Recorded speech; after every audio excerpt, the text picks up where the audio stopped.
Bonsoir chers téléspectateurs et merci de nous choisir pour vous informer. En titre ce soir, le gouvernement burkinabé à travers le ministère en charge de l'agriculture multiplie les efforts pour un développement durable au Burkina Faso. En ce sens, le fonds Doumou-Kafa est un système de financement agricole mis en place qui viendra faciliter l'accès aux producteurs à des financements qui permettront d'accroître les rendements. Au cours d'une rencontre, le ministre d'État, le commandant Ismaël Sombier, est revenu en long et en large sur cette question. Vous aurez au cours de ce journal plus de détails. Nous parlerons également des aménagements paysagers réalisés dans plusieurs parties de la ville de Ouagadougou. Celui qui a attiré notre attention se trouve au pied de l'échangeur de Ouagadougou, arboré de plantes ombrageuses et ornementales et d'un gazon entre autres. Il est difficile d'y passer sans se retourner. Au regard des avantages environnementaux, sociaux et sanitaires qu'elle offre, son entretien est plus que jamais nécessaire. Des précisions dans un instant. Une fois de plus, bonsoir à vous, chers téléspectateurs. Vous êtes sur Faso Green TV, la chaîne qui vous informe sur l'environnement, l'eau et l'assainissement. Donner un souffle nouveau au secteur agricole, c'est l'ambition affichée par le gouvernement burkinabé à travers la mise en place de prêts financiers dédiés aux agriculteurs. C'est le cas de ce fonds particulier dénommé Doumou-Kafa. Objectif, assurer la sécurité alimentaire, préserver les ressources naturelles et accroître la productivité agricole. Comment ces financements ont-ils été octroyés et surtout à qui vont-ils réellement profiter? Le ministre d'État en charge de l'agriculture, le commandant Ismaël Sombier, vous donne plus d'éclairage au micro de Kokou Miessou. Lancé en février 2024 par le gouvernement burkinabé, le fonds Doumou-Kafa veut répondre aux besoins de financement des acteurs du secteur agro-silvo-pastoral et halieutique. Cette initiative entre dans le cadre des réformes visant à révolutionner le secteur agricole. Son objectif principal est de faciliter l'accès au financement pour un large éventail d'entités telles que les personnes physiques, les entreprises, les coopératives, les établissements publics et les sociétés d'État opérant dans ces domaines. Il y a des aviculteurs qui ont été dotés de tout ce qu'il faut pour relancer leur activité. 1000 poussins avec l'aliment qu'il faut sur l'ensemble du territoire national pour pouvoir relancer la filière agricole.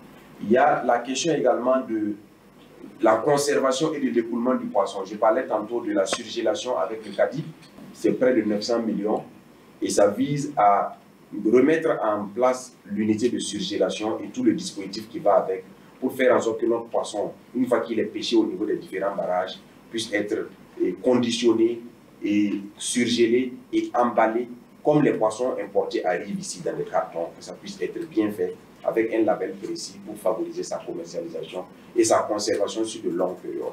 Ce fonds vise principalement à subventionner 3 filières prioritaires du département, à savoir les filières animales, halieutiques et agricoles. Pour en bénéficier, il faut être en cohérence avec les objectifs. La sélection des bénéficiaires au niveau de ce fonds se fait désormais en cohérence avec les objectifs et les priorités du département. Nous avons des secteurs ou des maillons ou des filières prioritaires.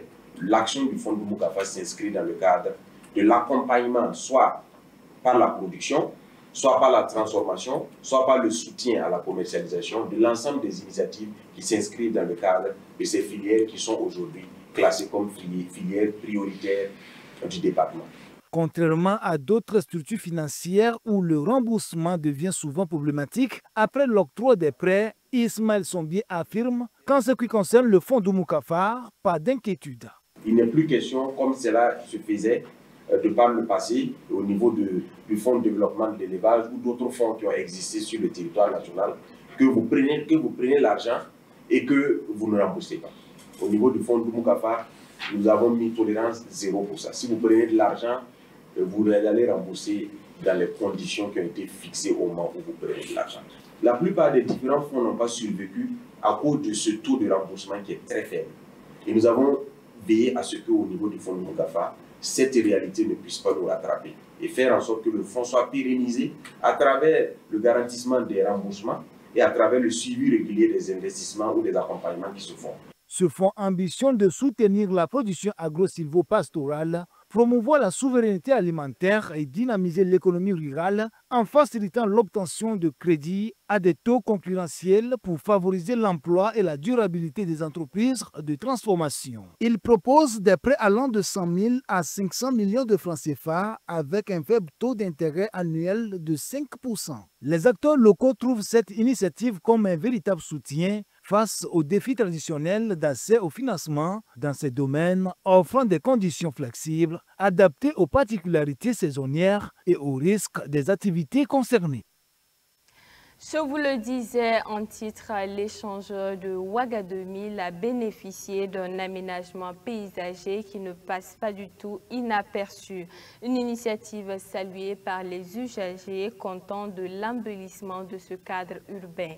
Mais au-delà de cette action, l'entretien régulier de cet espace reste une préoccupation exprimée par plusieurs riverains. Au micro de Faso Green TV, ils partagent leurs suggestions pour prévenir la beauté du site. Propreté, éclairage et implication citoyenne sont au cœur des suggestions. Suivez cet élément avec nos reporters Bernardine Ouedraogo et Mamadou Souare. Voici la vue imprenable du haut de l'échangeur de Ouaga 2000. C'est un espace vert en pleine gestation sous l'échangeur. Du gazon, des plantes ornementales, ombrageuses et des points d'eau. Bref, ici, la verdure et l'humidité fendent le vent, offrant ainsi un cadre de vie idéal. C'est un aménagement qui s'inscrit dans le cadre du vaste chantier d'aménagement entrepris par le ministère en charge de l'environnement pour offrir un climat plus agréable aux populations. En tout cas, le cadre, c'est vraiment magnifique. Et moi, je félicite vraiment le gouvernement pour le travail. Puisque quand vous voyez ça rend beau l'environnement. Et la fois dernière même, j'ai vu beaucoup de personnes ici en train de tirer les photos. Et vraiment, ça fait plaisir. Ça fait plaisir. Vraiment, l'aménagement est bien fait. C'est joli. Bon, il y a des fleurs et tout. Bon, vraiment, c'est chic, quoi. C'est cool. Oui, ça rend le cadre beau. Vraiment, c'est joli à voir. Bon, j'étais de passage. Je vois que le cadre est encore plus magnifique, quoi. En tout cas, vue d'œil, je trouve que ça a été réussi. Ça rend le climat plus favorable ici, voilà. Avec le climat, en tout cas, je n'ai pas envie de partir. Vu déjà le paysage, bon, c'est un beau cadre, si on peut le dire, voilà. Même si ici, au pied de l'échangeur de Ouaga 2000, il fait désormais bon vivre, côté entretien, riverains comme passants, tous doivent veiller au grain. Vraiment, je vois souvent des gens prendre des photos. C'est parce que le coin est joli, que c'est chic, que les gens viennent prendre des photos. Vraiment, on doit bien prendre soin de ça, puisqu'on doit éviter de jeter les sachets, bon, de marcher dessus et tout, bon, pour que le coin soit toujours nickel. En tout cas, nous tous, on sait que les arbres, ça donne beaucoup de choses à un être humain. Donc, il faut que chacun d'entre eux prennent soin de ça et savent que c'est l'avenir qui est en train de construire comme ça. Normalement, dans les normes, si tu vois quelqu'un jeter des ordures ici, tu dois l'interpeller immédiatement. On n'a pas besoin que le gouvernement fasse tout. Ce pays est notre maison commune et nous devons l'embellir ensemble. Au-delà de l'aspect entretien, nos interlocuteurs ont fait également des propositions pour rendre l'espace plus attractif. Si vraiment on peut mettre des pavés pour que les gens viennent étudier et puis un coin où on peut s'asseoir, prendre quelque chose. Venir étudier ici, c'est une bonne idée. L'endroit sera même plus sécurisé avec la présence des étudiants. Laisser cet espace sans exploiter, ce n'est du gaspillage et il ne sera pas du tout sécurisé. En plus de l'échangeur de Ouaga 2000, plusieurs ronds-points de la capitale burkinabé ont fait peau neuve dans le cadre de ces aménagements paysagers initiés par le département en charge de l'environnement. Le tout pour le tout en vue de créer des microclimats au profit des populations. Et puis, depuis le 9 juillet 2025, la loi relative aux emballages et sachets plastiques à usage unique entrait en vigueur au Burkina Faso.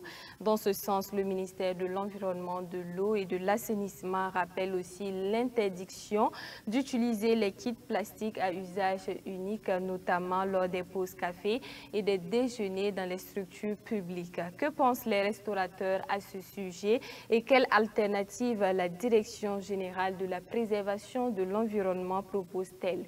Des éléments de réponse dans ce reportage.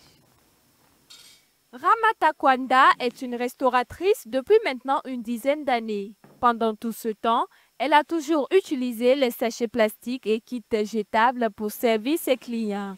Consciente de la nouvelle réglementation qui interdit l'utilisation des emballages et sachets plastiques à usage unique, elle dit faire de son mieux pour respecter cette loi, malgré la réticence de certains de ses clients. C'est seulement au restaurant que j'utilise les kits, voilà, pour les emporter. Sinon, quand il y a les cérémonies, baptême, mariage, dîner, nous utilisons les assiettes. Même les pauses café. Lorsque les clients viennent, nous essayons de les sensibiliser. Voilà, en leur disant que c'est interdit par la loi les kits. Que prochainement, en venant, s'ils pouvaient amener leur plat pour qu'on puisse les servir. Malgré les sensibilisations, cette restauratrice est souvent confrontée au refus de certains clients qui préfèrent même laisser leurs commandes si elles ne sont pas mises dans des kits jetables. Ramata Kwanda suggère ainsi que les autorités compétentes puissent trouver des solutions palliatives afin de lui permettre à elle et aux autres restaurateurs de mener à bien leurs activités. On n'a pas le choix, on n'a pas d'alternative parce que souvent les clients exigent qu'on les serve dans des kits. Si le gouvernement pouvait nous aider à trouver une solution pratique, ça allait vraiment nous aider parce que le problème ne vient pas de nous, c'est au niveau des clients. C'est une doléance qui n'est pas tombée dans l'oreille d'un sourd, selon la chef de service à prévention des pollutions et des nuisances à la DGPE, Maria Zongo. Car au niveau du ministère en charge de l'environnement, des actions sont en vue pour faciliter la transition vers des emballages écologiques plus respectueux de l'environnement. Par rapport aux kits, voilà, on a aussi des alternatives sur les kits qui sont disponibles. Il y a des initiatives privées qui sont développées en vue de trouver des kits en remplacement de ces kits en plastique là. Voilà, donc si vous vous renseignez sur le marché, voilà, vous devez pouvoir en tout cas rentrer en contact de ces personnes-là et puis vous en procurer. Voilà, il y a des kits, déjà il y a des modèles qui sont disponibles sur le marché. D'autres sont en carton, d'autres sont produits à base d'amidon. Voilà. Au cas où vous n'en trouvez pas sur le marché, vous pouvez prendre attache avec le ministère de l'Environnement qui dispose d'une liste des producteurs d'alternatives qu'on pourra mettre à votre disposition. Pour l'heure, il est formellement interdit de commercialiser et surtout d'utiliser les kits jetables lors des pauses café et cérémonies. C'est du moins ce que stipule la loi sur les emballages et sachets plastiques. Voilà qui referme ce journal. Merci à tous de nous avoir suivis. J'ai été très ravie de vous présenter ce journal et je vous retrouve bientôt pour une nouvelle session d'information sur Faso Green TV. En attendant, n'oubliez pas de vous abonner, de liker et de partager. Restez connectés sur les différentes plateformes de Faso Green TV pour ne rien manquer de tous nos programmes en lien avec l'environnement, l'eau et l'assainissement. Au revoir et à bientôt.